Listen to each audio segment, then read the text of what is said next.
साधु कोई सांप्रदायिक नहीं, साधु को ये कोई महाराज प्रत्येक व्यक्ति के लिए संबोधित किया है। साधनोति परम कार्य इति साधु, दूसरे के कार्य को जो साधता है उसका नाम साधु है। कोई आया, आने के बाद आपने उसका काम साध दिया, उसी का नाम साधु। भारतीय हिंदू संस्कृति सनातन धर्म का नाम ही महाराज, संस्कृति का नाम ही संत है। वो स्वामी तुलसीदास ने वर्णन किया, सरल हृदय वाला ही संत होता है। संत हृदय नवनीत शमाना, मक्खन के नीचे आग लगाओ कि मक्खन तपेगा, लेकिन संत का हृदय तो दूसरे के दुख को देख के भी तपने लगता है।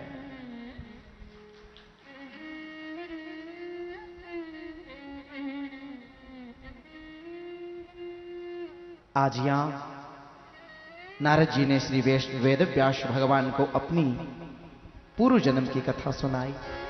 पूर्व जन्म में मैं दासी का पुत्र, मेरा नाम रामदास, मेरे मां की असमय में मृत्यु हो गई।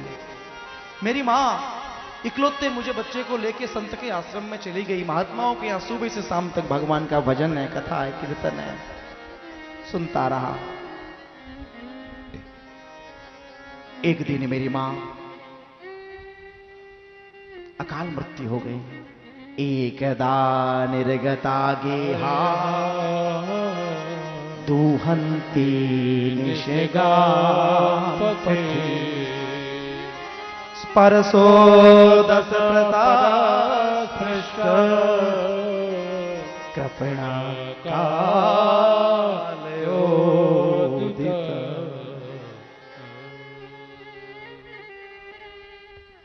मेरी मां 4 बजे गैया दोहन करने गई, और गैया दोहन करते करते जाते मां को महाराज अंधेरे में एक सर्प ने डस लिया, और डसते ही मां की मृत्यु हो गई। मैं जोर से रोने लगा।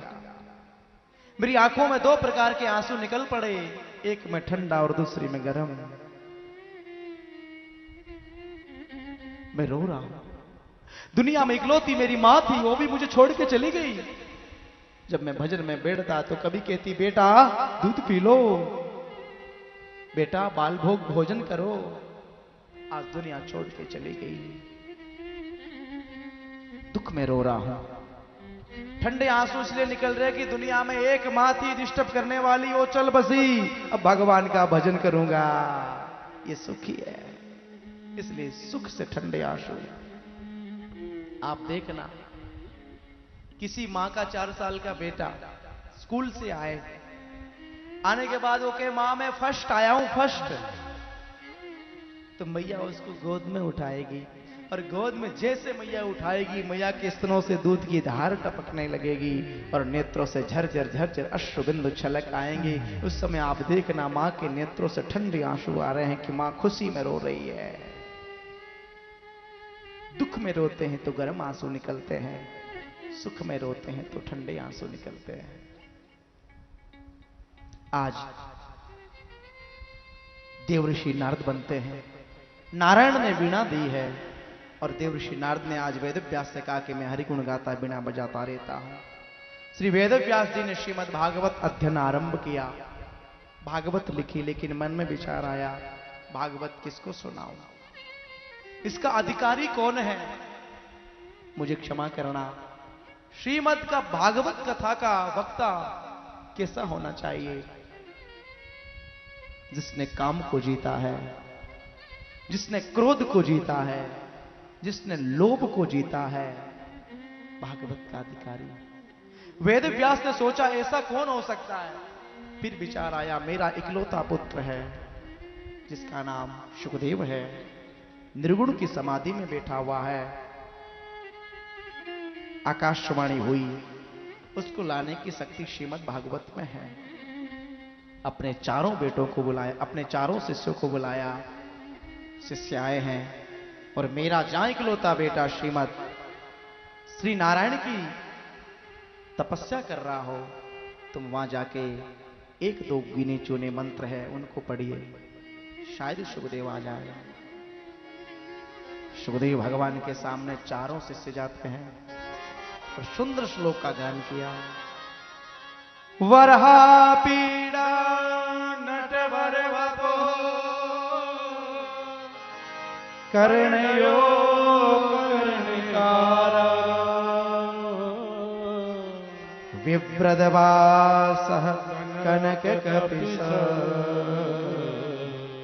वैजयन्ते जयमाला किरन्द्रान वेणो अधर सुधया पूरयन गो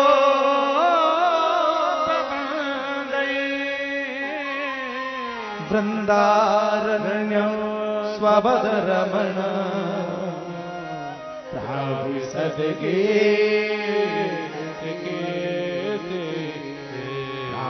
सदगे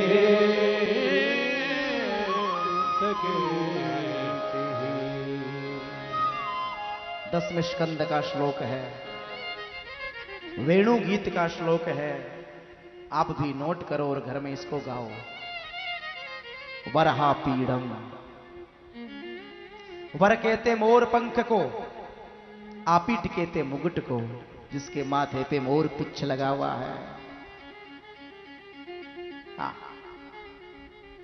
वरहा पीडम नटवर वपुः कर्णयो कर्णिकारा। हाथ में एक कनेर का पुष्प है पीला। अरे वो कृष्ण कभी इस कान में लगाता तो कभी दूसरे कान में लगा लेता है। कनक कपिशम, सोने से मारने वाले वस्त्र पहन रखे हैं, तड़ंदित विनंदित पीतांबरधारी। वेजयंतीम च माला, सुंदर वैजंती माला धारण कर रखी है। रंध्रान वेणो धर सोधया, अधरों के ऊपर वेणु का नाद तान छेड़ रखी है। कृष्ण मुरली बजाते हैं। नीचे वाले को कहते हैं अधर, ऊपर वाले को ओठ। अधरा अमृतम धरायामृतम अधरामृतम, अपने अधरों के द्वारा अमृत पान करवा रहे हैं। श्री हरि मुरली का नाद कर रहे हैं। कहां कर रहे हैं? वृंदारण्यम।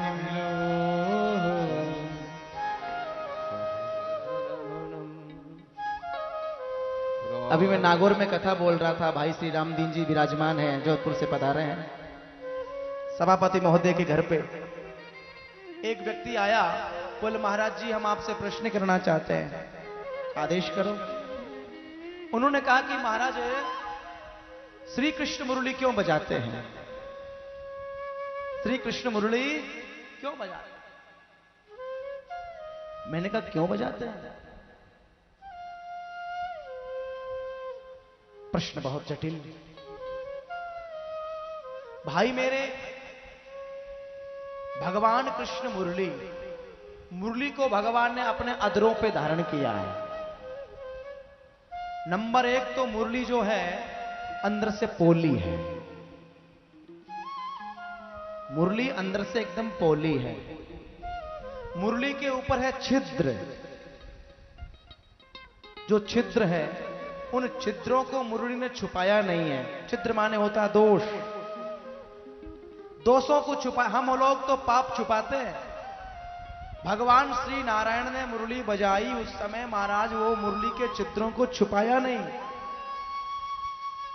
भगवान कहते हैं जो व्यक्ति अंदर से पोला होता है, काम क्रोध लोभ मोह मत्सर अहमता ममता राग द्वेष निर्वेश हो जाता है, तो फिर उसको मैं गले लगाता हूं। निर्मल मन जन सुमोहि पावा, निर्मल मन जन सुमोहि पावा। गाइए।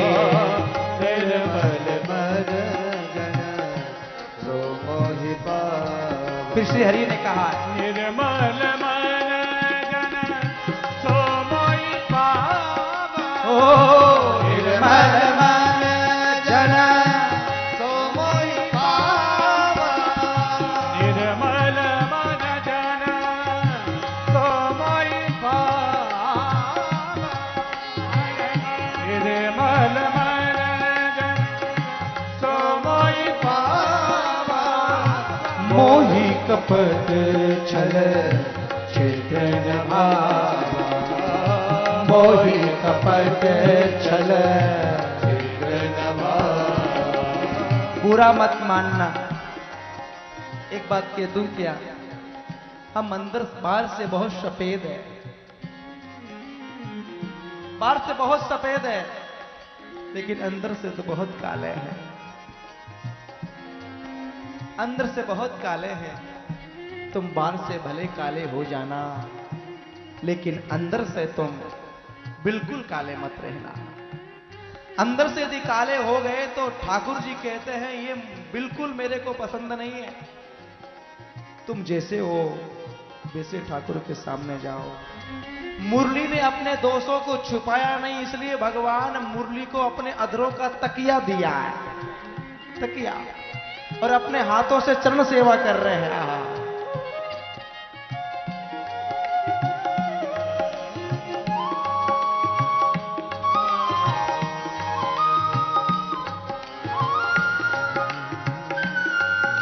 श्री हरि कहते कि मुरली के तरह पोले हो जाओ। इंसान बनाया है प्रभु ने, मनुष्य बनाया है प्रभु ने, ये द्वेष भावना छोड़ दो, छोड़ दो, जैसे हो वैसे आओ।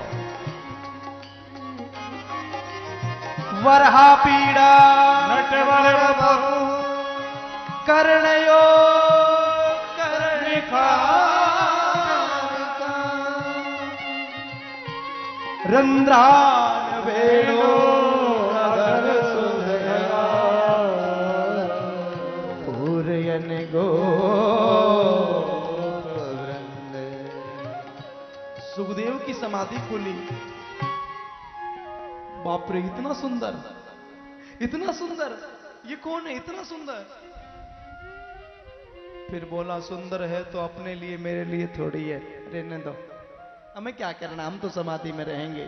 सुखदेव फिर समाधि में बैठ गए। सुखदेव जैसे समाधि में बैठे हैं,